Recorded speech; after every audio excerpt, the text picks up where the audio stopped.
Dios te bendiga, hermano y hermana. Quisiera compartir contigo este día el tema Pastoreando Veteranos Caídos. Me gustaría utilizar la analogía del veterano de guerra para ilustrar un tema que se nos está volviendo muy cotidiano hoy día dentro del cuerpo de Cristo. Cuando hablamos de un veterano de guerra, nos estamos refiriendo a un diestro militar que por sus experiencias, habilidades y tácticas y especialidades en algún área militar ha tenido que servir en diferentes ocasiones para la defensa de su país. En el ejercicio pleno de sus facultades militares, se vio expuesto a situaciones de riesgo que definitivamente lo lesionaron, lo discapacitaron y hoy se encuentra fuera de combate. Probablemente ese veterano caído se encuentra hoy disfrutando de una condición un poco afortunada, es decir, siendo vuelto a utilizar por el gobierno como conferencista para estimular nuevos integrantes en el cuerpo militar, o sencillamente dando charlas y conferencias a la comunidad de prevención y estimulando a otros. Sin embargo, eso ocurre cuando la persona, después de venir del evento de guerra y después de experimentar esta baja que lo saca de combate, permanece en condiciones óptimas, espirituales, psicológicas y físicas que le permiten reinsertarse con dignidad a la vida cotidiana. Esta no es la realidad para la mayor cantidad de veteranos caídos alrededor del mundo. Lastimosamente, aunque esa es la situación más afortunada, no todos los veteranos caídos corren la misma suerte. Hoy por hoy tenemos millones de veteranos caídos alrededor del mundo que no se encuentran reinsertados en la vida cotidiana con dignidad. Estamos hablando entonces de hombres y mujeres que, aunque dieron el todo por su nación y se arriesgaron hasta la muerte, hoy se encuentran desempleados, abandonados de sus familias, en crisis psiquiátricas, deambulando en la calle o sencillamente ya han muerto a causa de provocarse una forma de suicidio. Es lamentable escuchar esta nota tan triste. Se estima que 22 veteranos caídos se suicidan diariamente en los Estados Unidos. Estamos hablando aproximadamente cada 80 minutos un veterano se suicida por desesperanza, por depresión, porque tiene una situación psiquiátrica no tratada, porque no tiene la capacidad de reinsertarse a la vida cotidiana con dignidad. Sirva entonces esta analogía para ilustrar lo que nosotros llamamos veteranos caídos dentro del cuerpo de Cristo.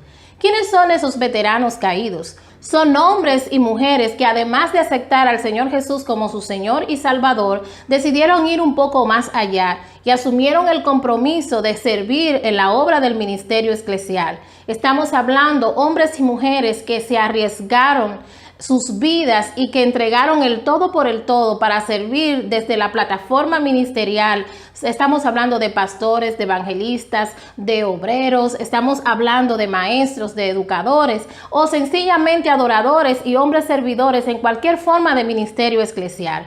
Estos hombres y mujeres, en el ejercicio pleno de su llamado ministerial, a pesar de ser experimentados en la fe, conocedores de la palabra y fuertemente comprometidos con su llamado y su vocación, se vieron expuestos frente a su adversario Satanás y frente al pecado y fueron golpeados por este. Lastimosamente, hoy se encuentran en una situación no muy afortunada. Muchos de ellos han logrado recuperarse su relación con Dios, su relación con la iglesia y también con la comunidad, pero no necesariamente todos lo han logrado. Estamos hablando entonces de que posiblemente este veterano de guerra en el cuerpo de Cristo hoy se encuentra separado de Dios, fuera de la iglesia, con dolores y crisis espirituales, existenciales, emocionales, incluso con roturas de las relaciones familiares, de las relaciones sociales, que hoy por hoy no le han permitido reinsertarse en la vida cotidiana con dignidad y reinsertarse en el cuerpo de Cristo con dignidad. Pensemos un poco entonces, ¿qué hace que un veterano de guerra en el cuerpo de Cristo caiga en condiciones como la que hemos citado?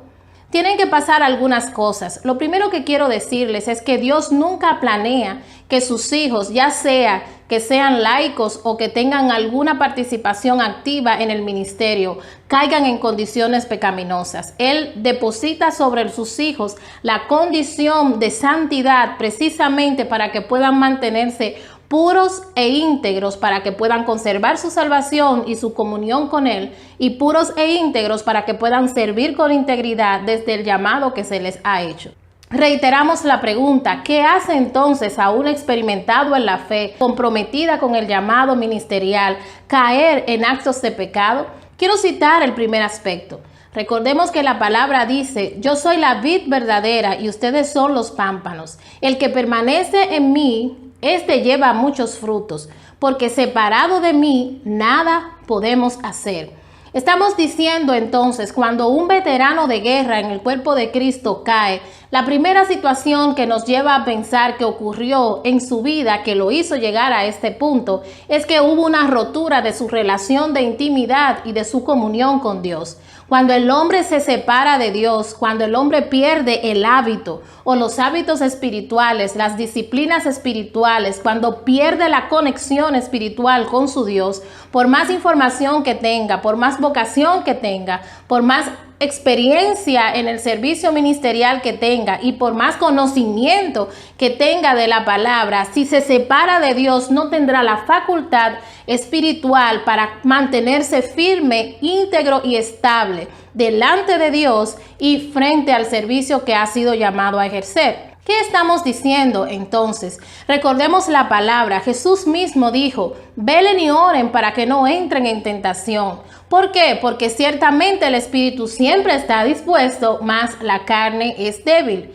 Jesús señalaba entonces, instaba a los hijos de Dios, a sus seguidores, a que permanecieran en oración, en comunión, para poder mantenerse alerta frente a toda acechanza del enemigo, para que entonces no entraran en terrenos de tentaciones y pecaran, sino que se mantuvieran activos en el espíritu para poder deshacer las obras del diablo, para poder entonces enfrentar la tentación y no que la debilidad humana y natural les ganara, sino que pudieran tener fortaleza en el espíritu para contrarrestarla. El otro aspecto importante que pudo haberle ocurrido a este veterano o a esta veterana caída dentro del cuerpo de Cristo es que, dada su separación, su rotura en la relación de intimidad con Dios y la pérdida de los hábitos de comunión cotidiana con Dios, experimentó una baja espiritual. Recordemos la palabra,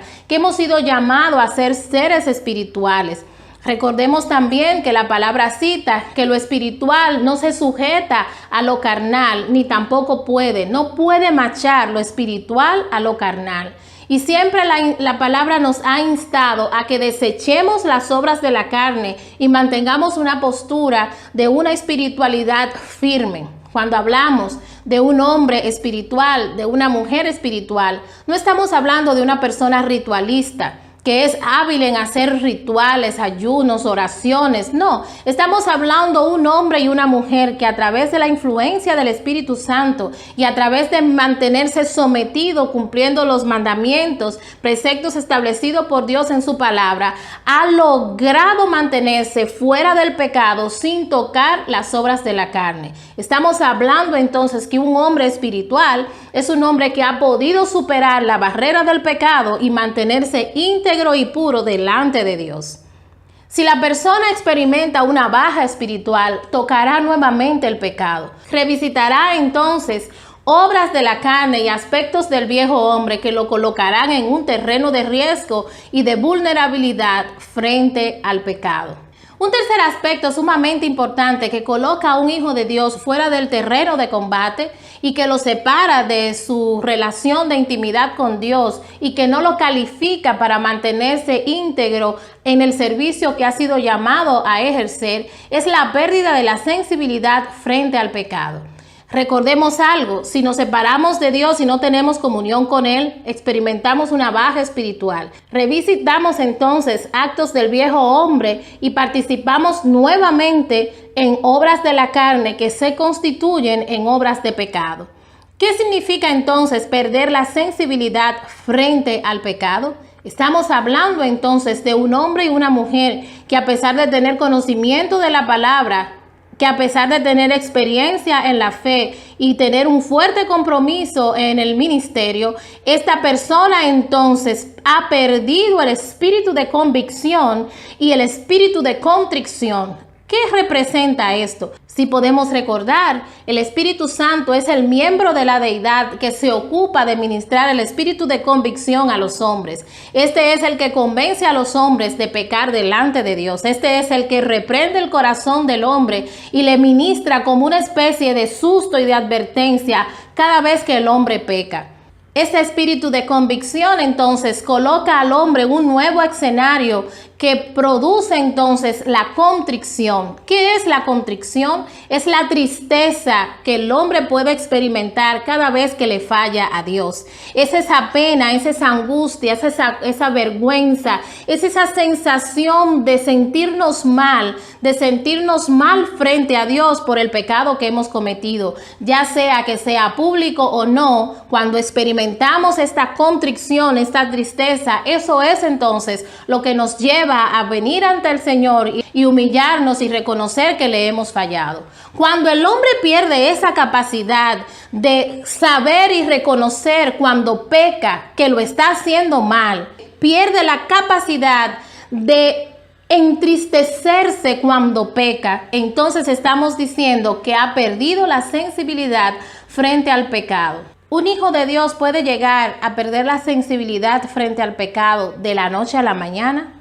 De ninguna manera. Tiene que haberse dado permiso de quebrantar principios y mandamientos reiteradamente para llegar a un punto de no sentir reprensión cuando peca.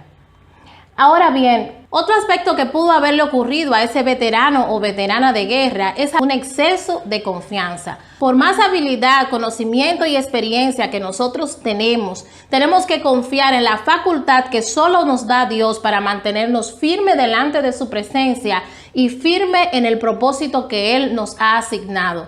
Estamos hablando de que lastimosamente muchos hombres y mujeres se sienten fuertes y capaces de permanecer mucho tiempo en situaciones de riesgo frente al pecado y de vulnerabilidad frente al pecado, subestimando la posibilidad de que el pecado pueda golpearlo. Siempre la palabra nos dijo: huyan de la tentación, resistan al diablo y él de ustedes huirá. Cuando un hombre o una mujer de Dios toma la decisión de permanecer en escenarios de riesgo frente al pecado y descuida su relación de intimidad con Dios, entonces lastimosamente se verá en una posición de vulnerabilidad tan grande que se verá expuesto a pecar y no podrá tener la fuerza espiritual para enfrentarlo. Finalmente, quiero citar otro aspecto. Cuando los hombres vuelven a desear, a anhelar, a involucrarse en los negocios del mundo y a gustarle las cosas mundanas, entonces tienen que tener mucho ojo visor. ¿Por qué? Porque esto los puede ir arrastrando hasta llegar a posiciones de desear hábitos y prácticas que no corresponden a hijos de Dios y sumergirse entonces en obras de pecado que lastimosamente lo discapacitan, lo sacan del terreno, le hacen entonces caer en condiciones muy desfavorables frente a Dios y también frente a los hombres. Tristemente, esta es la realidad de muchos hombres y mujeres alrededor del mundo en el cuerpo de Cristo. Algunos de ellos, al atravesar por todos estos escenarios, quizás una persona atravesó solamente uno de los escenarios que hemos mencionado, y esto fue suficiente para romper su relación de intimidad con Dios y salir del terreno de combate. Ahora, pensemos un poco en ¿cuáles son los actos comunes en los que incurren los veteranos y las veteranas caídas? La mayor cantidad de actos de pecado en la que incurren los veteranos caídos están enmarcados en tres grandes posiciones. Número uno, actos relacionados con el tema financiero, es decir, hombres y mujeres dentro del cuerpo de Cristo que no supieron valorar y entender el tratamiento que había que darle al dinero, y por la avaricia y la codicia de hoy se encuentran en situaciones de inmoralidad respecto al manejo del dinero. cometieron un acto de pecado asociado al tema financiero. Estamos hablando de robos, malversaciones de fondo, evasiones de impuestos, estamos hablando de estafas, estamos hablando de hombres y mujeres que no han sido buenos administradores o que sencillamente han sustraído dinero que no le correspondía.